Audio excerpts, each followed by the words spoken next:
There are other functions, however, some of them more legitimate than others. One is to run secret wars. Another thing is to disseminate propaganda to influence people's minds. And this is a major function of the CIA.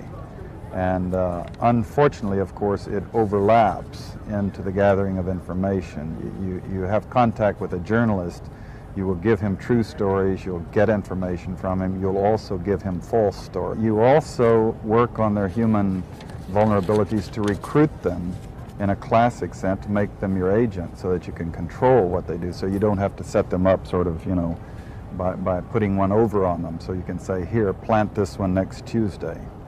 Can you do this with responsible reporters? Yes, the Church Committee brought it out in 1975, and then Woodward and Bernstein put an article in Rolling Stone a couple of years later.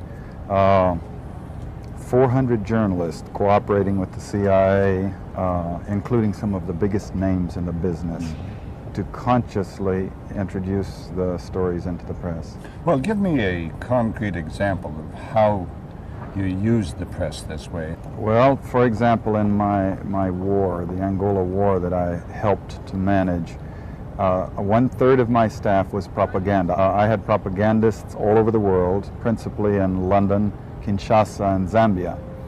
We would take stories which we would write and put them in the Zambia Times, and then pull them out and send them to a journalist on our payroll in Europe.